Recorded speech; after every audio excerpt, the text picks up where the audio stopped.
आज 1 जून के संदर्भ में मैं कुछ इम्पोर्टेंट जानकारी आप लोगों से शेयर करना चाहूँगा। सबसे पहले तो आज टोटल 6 केसेस हमारे यहाँ कोरोना के आए हैं पॉजिटिव। उनमें से 2 लोग पानीपत से संबंध रखते थे। अगर उन केसेस को हटा दिया जाए तो इस प्रकार से टोटल हमारे केसेस की संख्या 56 हो जाती है, 56 हो जाती है। जैसा कि आप लोगों को मालूम है, आज से जो अनलॉक पार्ट 1 शुरू हो गया है, यानी लॉकडाउन जो 31 मई तक था, उसके बाद 1 जून से अब धीरे धीरे फेज्ड मैनर में लॉकडाउन हटाने की प्रक्रिया चालू हो गई है।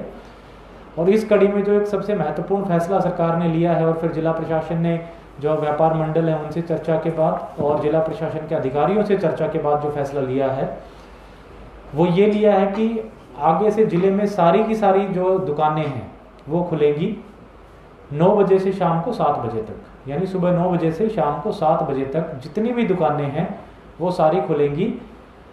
और ये जो डिसीजन है ये नॉन इसेंशियल शॉप्स पे लागू रहेगा। जो इसेंशियल शॉप्स हैं, जो ज़रूरी चीज़ों की दुकानें हैं, वो बियॉन्ड 7 PM भी जैसे मेडिकल शॉप्स हैं वो भी खुली रहेंगी। टाइमिंग क्या रहेंगी सर बियॉन्ड से? जो मेडिकल शॉप्स हैं, जो 24 आवर शॉप्स खुली रहती हैं वो 24 आवर शॉप्स खुलेंगी। जो रूटीन टाइम में खुलती थी वो 9 बजे तक खुलेंगी, कर्फ्यू शुरू होने के बाद। 9 बजे से सुबह 5 बजे तक कर्फ्यू रहेगा। ये जो डिसीजन है ये कंटेनमेंट जोन्स पे लागू नहीं होगा, यानी जो हमारे कंटेनमेंट जोन से केसेस आए हैं वहाँ पे ये चीज़ लागू नहीं होगा। वहाँ पे जो हमारा पहला वाला सिस्टम चल रहा था कि जो बैरिकेडिंग करने के बाद जो भी बंद की हुई है सारी की सारी चीज़ें वो बंद रहेंगी।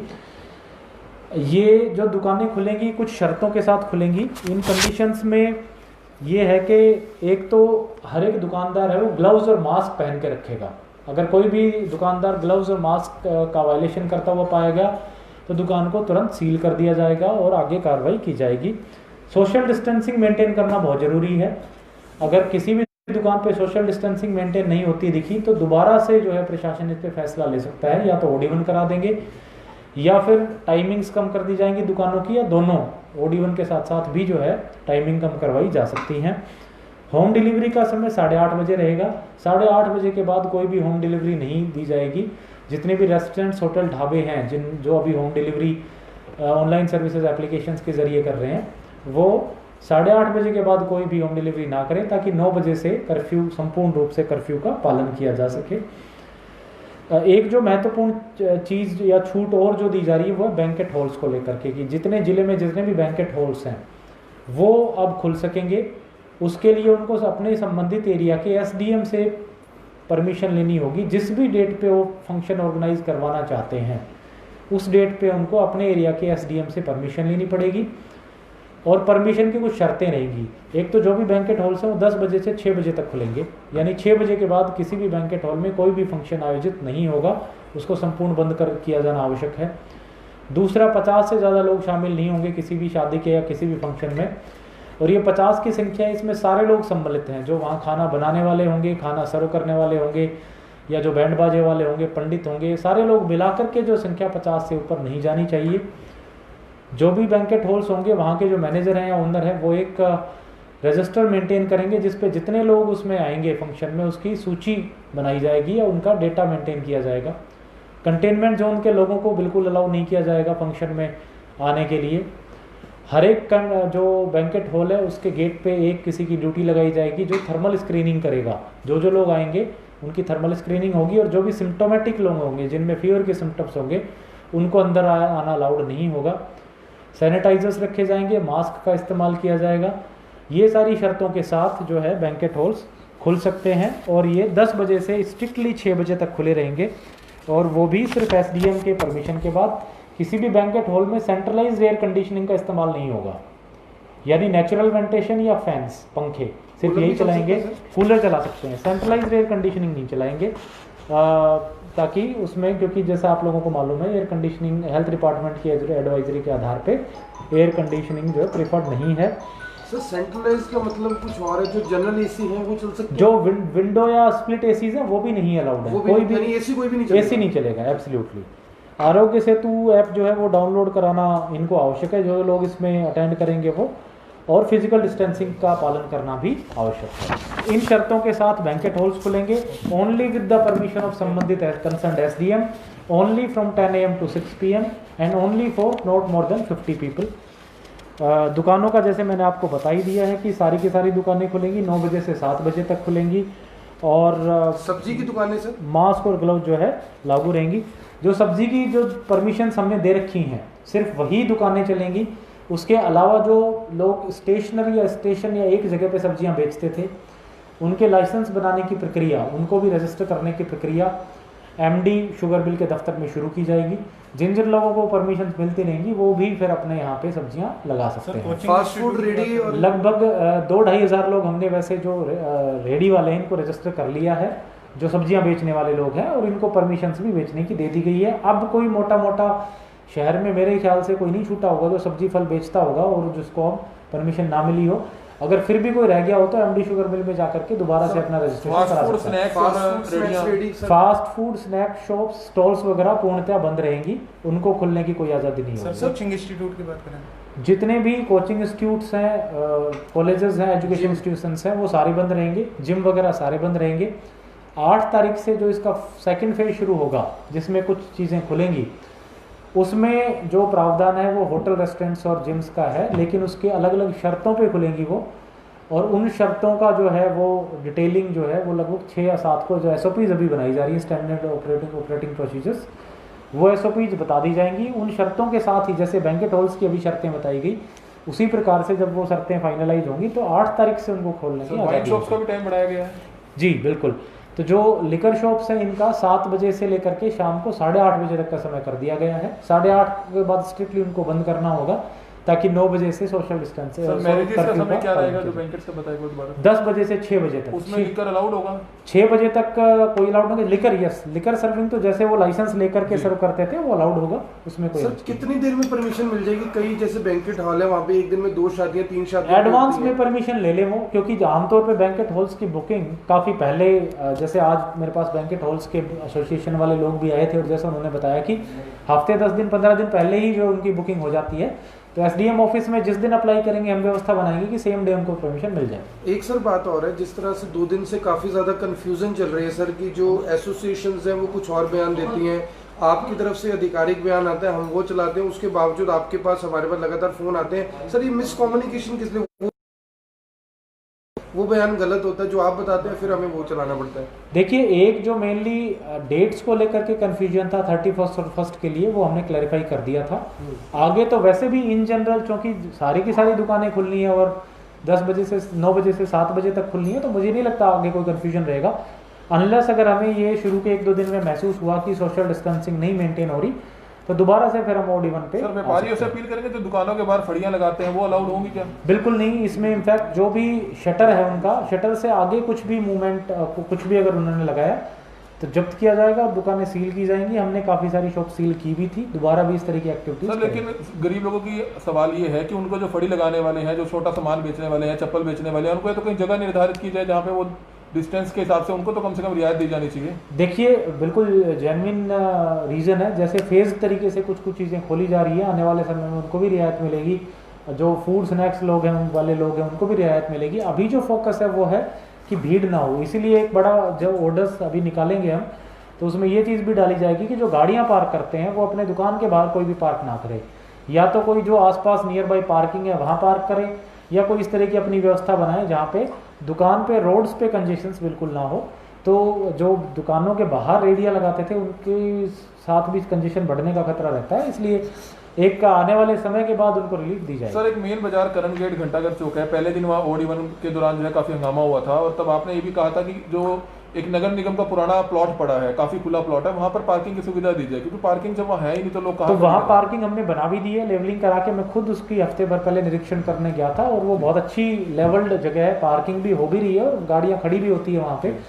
मेरी बस आग्रह रहेगा दुकानदारों से कि सब लोग, चूँकि वो अब सुबह 9 बजे से शाम को 7 बजे तक वहाँ रहेंगे, तो वो अपना वहाँ पे गाड़ी खड़ी करें ताकि उनके जो मार्केट्स में कंजेशन ना हो। और उसकी कैपेसिटी लगभग जो वो जगह है वो 3000 स्क्वायर मीटर के करीब है, तो उसमें काफ़ी सारी गाड़ियाँ काफी सफिशिएंट है। किसी का वहाँ पर ठेका दे दिया जाए एक नॉमिनल रेट्स में, तभी वहाँ जाके प्रॉपर तरीके से सिस्टम बन पाएगा। अगर 5 रुपये टू व्हीलर का और 10 रुपये गाड़ी के लिए फुल डे का, तभी जाके सिस्टम बन इनकम पाएगा। की इनकम हो जाएगी सर। बड़ा अच्छा सुझाव है नगर निगम की तरफ से, इसको क्योंकि ऐसे जरूर line wise take up parking नहीं लगाएंगे, एक कोई गाड़ी पीछे खड़ी कर देगा तो वो दिक्कत आएगी फिर सारा करें। नहीं, बहुत अच्छा सुझाव है, इसको जरूर हम इम्प्लीमेंट सर एक मिनी सेक्रेटरीट का बैक साइड का दरवाजा बंद रखा गया सर, लोग यहाँ तक आते हैं, वहाँ पे खिड़की लगी है, लेडीज जेंट्स, आज हमने कुछ फोटोज खींची, वो टाप के जा रहे हैं सर, वो खुलवा दिया जाएगा। मैं बिल्कुल इस पर ध्यान दे करके इसको जरूर। और सर जिस तरह कोरोना के मामले बढ़ रहे हैं आज, बल्कि डीकंटाउनमेंट भी एक एरिया को किया गया, क्या कुछ लोगों से अपील करना चाहेंगे? जो पेशेंट है उसने भी कहा कि मेरी पूरी केयर हुई और मैं बिल्कुल ठीक होकर स्वस्थ होकर वापस आ गया हूँ, लोगों से क्या कुछ कहना चाहिए? देखिए, यही अपील करेंगे कि जो ज़्यादातर केसेस अपने आए हैं ट्रैवल हिस्ट्री वाले लोग हैं, उन लोगों पे हमें अभी नज़र रखने की आवश्यकता है।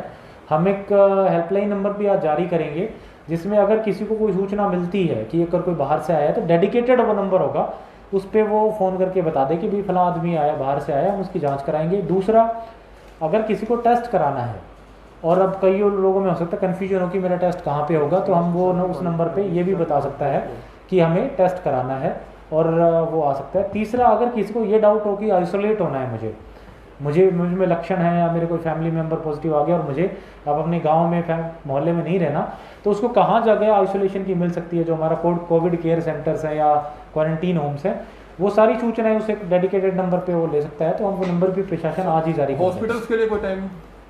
हॉस्पिटल्स जो है ओपीडी टाइमिंग्स का हमने 3 बजे तक का इनका एक्सटेंड करके किया था, 9 बजे से 3 बजे तक का। बाकी जो इमरजेंसी सर्विसेज हैं वो तो इनको कंपल्शन है कि 24 आवर देंगे, उसमें किसी भी तरह की रोक बिल्कुल नहीं सर है। चाय की दुकानों के लिए कुछ?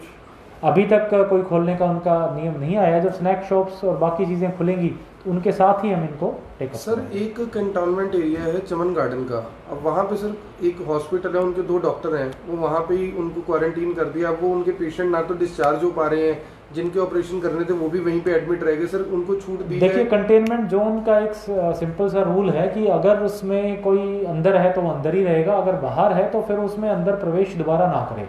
अगर वहाँ से किसी को जाना है तो वो अपनी मेडिकल चेकअप करा करके बाहर जा सकता है और वो फिर परमानेंटली बाहर ही रहे, वो अंदर बाहर अलाउड नहीं होगा, ताकि मूवमेंट रिस्ट्रिक्टेड हो। तो अगर इस प्रकार से अगर किसी की कोई ऐसी नेसेसिटी है तो एक बार के लिए वो मेडिकल चेकअप करा के कंटेनमेंट जोन से बाहर जा सकता है, but daily up down allowed नहीं सर है। संडे के लिए क्या रहेगा जी? संडे के लिए संडे के लिए सारी की सारी दुकानें बंद रहेंगी, क्योंकि अब 9 to 7 हमने एनफोर्स कर दिया और सारी दुकानें खुलेंगी। तो एज यूजुअल सारा का सारा मार्केट हम संडे को बंद रखेंगे, ताकि वहाँ पे सैनिटाइजेशन करा जो जाए। इसेंशियल सर्विसेज है वो संडे को इसेंशियल सर्विसेज खुली रहेंगी, जो मेडिकल शॉप्स हैं वो सारी चीज़ें खुली रहेंगी, लेकिन जो नॉन इसेंशियल चीज़ें वो बंद सर रहेंगी। स्कूल्स कॉलेजेस के लिए क्या रह सकता है कि स्कूल्स के लिए? स्कूल कॉलेजेस के लिए जो फीडबैक हमने सरकार को देंगे आने वाले समय पे अभी तक भी दिया है कि प्रोबेबली जुलाई के फर्स्ट वीक में इस पे एक डिसीजन लिया जा सकता है कि स्कूल कॉलेजेस भी, जो कोचिंग सेंटर्स हैं, जो इस तरह की एक्टिविटी करने वाले लोग हैं, उनको अलाउ किया जाए। सर एक मामला सामने आया जो कबूतरबाज जो विदेश भेजने के नाम पे ठगी करते हैं। एक बड़ा मामला था कि जो डिपोर्ट किए गए थे 25 करनाल के नौजवान थे और 76 टोटल हरियाणा के थे। तो करनाल पुलिस ने सभी 25 जो उन लोग थे विदेश भेजने के नाम पे जिन्होंने ठगी की, उनके खिलाफ मामला दर्ज किया गया है। 4 कबूतरबाजों को गिरफ्तार भी किया गया है। तो कुछ पेरेंट्स से जानकारी देना चाहिए कि जो इन ठगी का शिकार हो वो भी सामने आए खुल के। बिल्कुल सामने आए, प्रशासन को सूचना दें, हम जरूर उसमें जो भी कानूनी कार्रवाई बनती है उस पर की जाएगी और सख्त से सख्त एक्शन लेंगे।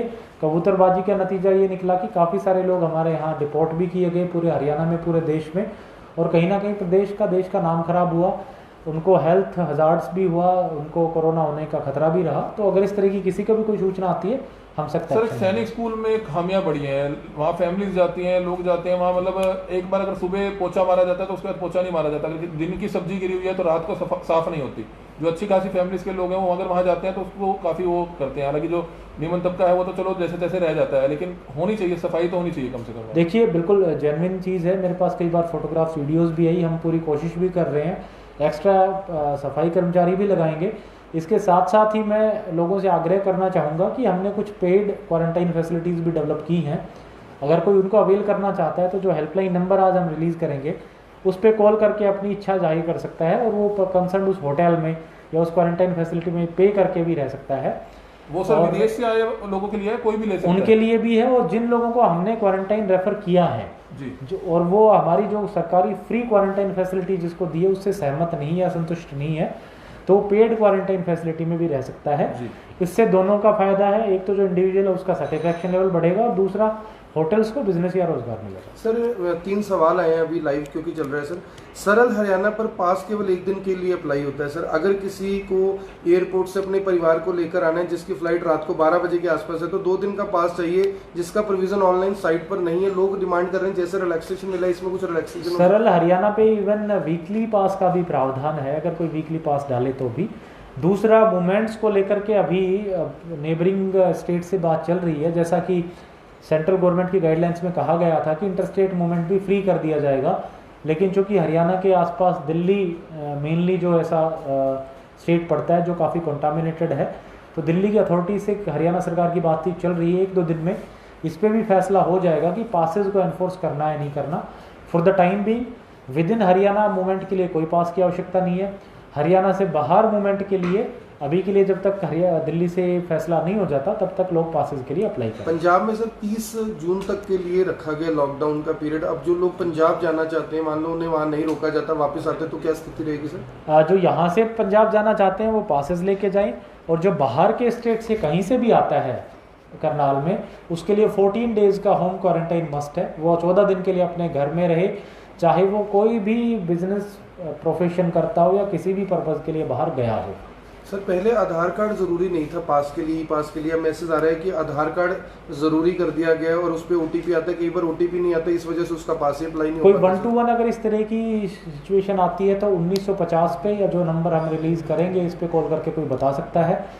और पासेस की डिमांड ऑफिस में या डीसी ऑफिस में, सीटीएम ऑफिस में आके बता सकते हैं। पासेस में इन जनरल डिमांड में भी काफ़ी कमी आई है, क्योंकि काफ़ी ज़्यादातर मूवमेंट तो विद इन हरियाणा ही लोगों का होता था, तो वो फ्री कर देने की वजह से बहुत ज़्यादा एप्लीकेशंस अभी नहीं है। तो अगर किसी को कोई दिक्कत आती है तो डीसी ऑफिस या सीटीएम ऑफिस। ट्रेन आज से शुरू हो चुकी है, एक अच्छी राहत मिली है लोगों को। बसेस के लिए कब रहेगा लोकल के लिए और दूसरी कुछ? लोकल बसेस तो रूट्स रोडवेज तय करके ऑलरेडी चला भी रहा है, और सवारियाँ बहुत ज़्यादा ना मिलने की वजह से बहुत ज़्यादा रूट्स नहीं हो पा रहे हैं।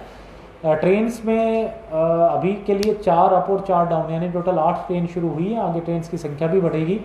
हमने एक फैसला लिया है कि जो 4 ट्रेनें आएंगी यहाँ पे वो 2 मुंबई से आएंगी, तो उसमें कंपलसरीली हर किसी का टेस्ट किया जाएगा। जितने भी नागरिक मुंबई की ट्रेनों से यहाँ पे उतरेंगे, वो दिन में लगभग 40 से 50 की फिगर होती है, उन सब का कंपलसरी हम टेस्ट करेंगे।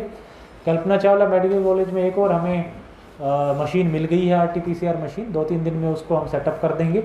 उसके बाद यहाँ की जो कल्पना चावला की टेस्टिंग कैपेसिटी है 1,500 से 2,000 के आसपास हो जाएगी। उसमें से करनाल जिले को भी 300 से 400 का शेयर मिलेगा, क्योंकि ये वाली लैब है वो 4-5-6 जिलों को कैटर करती है। तो हमारी जो टेस्टिंग कैपेसिटी जब जिले की 400-500 होगी तो हम कोशिश करेंगे ज़्यादा से ज़्यादा। हेल्पलाइन नंबर कब तक जारी करेंगे? आज इवनिंग तक जारी भी कर देंगे, साथ में टर्म्स एंड कंडीशंस भी जारी करेंगे कि किसको कैसे कैसे डील करना है, कहाँ क्वारंटाइन रहना है, क्या कैसे अपना टेस्ट करवाना है। सर एक और सवाल आया कि कल्पना चावला मेडिकल कॉलेज में टेस्टिंग के बाद क्वारंटीन के लिए जब जैसे भेजा जाता है सर, जो लोग बाहर से आ रहे हैं वो कहते हैं कि हम होटल में रुकना चाहते हैं, लेकिन स्टाफ धक्के से एम्बुलेंस पे बिठा के क्वारंटीन सेंटर छोड़ाते हैं सर। तो इस बात के लिए भी सर जैसे आप नंबर बता रहे हैं, हम चाहेंगे कि शिकायत उस पर कम से कम इस हेल्पलाइन पे बिल्कुल शिकायत दर्ज करके और वो संबंधित इंडिविजुअल होटल में जा सकता है। होटल में जब वो वहाँ अपनी स्लिप वगैरह कवर करवा करके जब वो इंश्योर हमें कर देगा कि वो 10 दिन या 7 दिन एज पर द प्रोटोकॉल वहाँ रहने वाला है, उसके बाद उसको वहाँ रुकने की व्यवस्था कर दी जाएगी। क्योंकि इसमें एक चांस ये भी बन सकता है कि कोई इंडिविजुअल 1 दिन के लिए होटल में रुके और फिर अपने घर वापस चला जाए। तो जैसे फॉरेन रिटर्नीज का जो शर्त है, या लेट से जो कंडीशंस हैं, 7 दिन का कंपलसरी क्वारंटीन है, उसका हमें प्रूफ देना होगा कि वो होटल में 7 दिन रहने वाला है, उसके बाद हम उसको अलाउ करेंगे। DRT सर कूपन को लेके कल जो MCs हैं उन्होंने काफ़ी विरोध किया है इस बात का, और ये सच्चाई भी है, आप भी जानते हैं सर कि सही लोगों को जिनको मिलना चाहिए था, आज भी 300 लोग सर फूड एंड सप्लाई के दफ्तर के बाहर खड़े थे। उनका कहना था कि जी हमारे को DRT कूपन नहीं मिले। सर इतनी बड़ी, यानी इतना सर्वे भी हुआ, सर्वे करने वालों को भी दिक्कत आई, करवाने वालों को भी दिक्कत आई, फिर भी वो चीज़ नहीं हो पाई जो प्रशासन करना चाहता था। कहीं ना कहीं फेलियर हो गया प्रोजेक्ट की। देखिए, करनाल में टोटल लगभग 65,000-66,000 हज़ार लोगों को इसके एलिजिबल माना गया, लगभग 22,000 फैमिलीज़। और इतने बड़े स्केल पे सर्वे कराना, और वो भी कोरोना के टाइम पे, अपने आप में एक बड़ा चैलेंज था कि 3 लाख घरों को कंप्लीट करना। मैं मानता हूँ कि क्योंकि मेरे पास भी इस तरह की शिकायतें आई हैं, तो हो सकता है कहीं ना कहीं 5%, 7% कोई खामियां रही होंगी, लेकिन बहुत सारे बेनिफिशरीज ऐसे भी हैं जो जेन्युइन है और जिनको राशन मिल भी रहा है। बिल्कुल ठीक है सर। तो अगर इसमें कुछ % अगर इस तरह की अनियमितताएं हैं कि जो जेन्युइन नीडी लोग नहीं हैं और उनको राशन दे दिया गया है, तो उस पर हम संज्ञान भी लेंगे। जो कंसर्न लोकल कमेटी थी, हम उनके एक्सप्लेनेशन भी कॉल करेंगे, और जो नीडी लोग हैं उनका हम जो है राशन कूपन बना के भी देंगे। ये व्यवस्था चूँकि मई और जून तक के लिए थी, तो जो हमारी कोशिश रहेगी कि ज़्यादा से ज़्यादा नीडी लोगों तक जून अंत तक हम उस पर सर एक आइसक्रीम फैक्ट्री वगैरह खुल सकती है अभी आइसक्रीम फैक्ट्रीज को खोलने का फैसला नहीं लिया गया है। एक बार सर फिर probably branded on the item first- तो बिक रही है सर, मदर डेयरी है, अमूल है, इनके माल तो बिक रहे हैं सर उनके, क्योंकि आउटलेट्स खुले हुए हैं। जितने भी आउटलेट्स हैं जो आइसक्रीम्स के या ब्रांडेड हैं, हमने जो परमिशनें दी हैं वो उनके मिल्क आइटम्स और मिल्क प्रोडक्ट्स को खोलने के लिए दी हैं। अगर कोई इस तरह की शिकायत आती है कि वो आइसक्रीम्स वगैरह भी वहाँ से बेची जा रही है तो हम उस पर कार्रवाई करेंगे। ठीक है।